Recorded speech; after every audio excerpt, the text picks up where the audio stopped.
Hi, Dr. Sears. I'm going to give my part of the presentation for nonverbal communication and bridesmaids. And I'm going to thank Kyle right off the bat for holding the computer for me. I'm going to start off with the video clip and talk about it after. This is when Megan comes to talk to Annie after Annie got into a fight with the rest of her friends. How many of those did you take? I took 9. Yeah, you wouldn't know anything about that because you didn't remember returning my call. Apartment. I can't pay any of my bills. My car is a piece of shit. I don't have any friends. The last You know what time I find interesting about that, Annie? It's interesting to me that you have absolutely no friends. You know why it's interesting? Here's a friend standing directly in front of you trying to talk to you, and you choose to talk about the fact that you don't have any friends. You don't want to. No, I don't think you want any help. I think you want to have a little pity party. Yeah, I think Annie wants a little pity party. You're an asshole, Annie. Oh my God, what are you You're doing? an asshole. I'm life, huh? Life bothering you? Yes, that's I'm life. what are you doing? I'm life, Annie. What are you doing? What are you doing? Megan! You better learn to fight this life.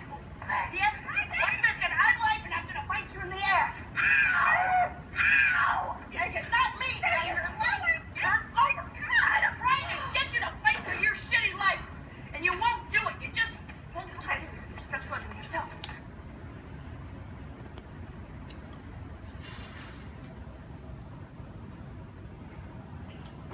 And that was Megan was using touch and space to get through to Annie, and you could tell Annie didn't want to be a part of that.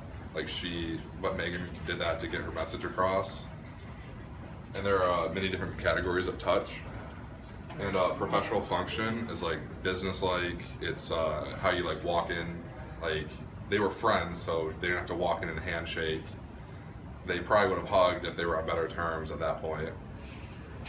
Scholar, polite is like just interpersonal involvement.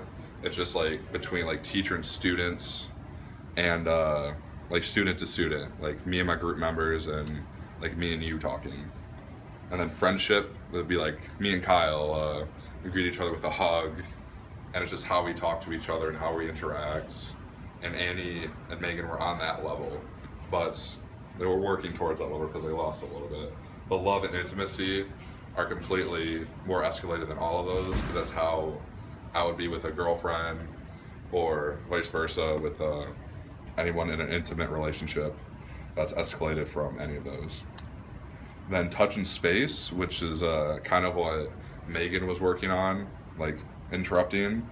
It's very important in different like nonverbals, because touching is very helps get your point across with what you're doing.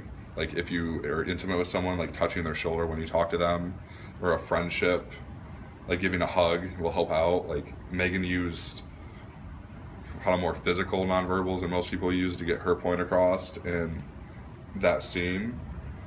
And the space between how two people communicate is kind of key also. The more intimate you are with somebody, the closer you get, and kind of the less you want to be with someone, the farther away you get from someone.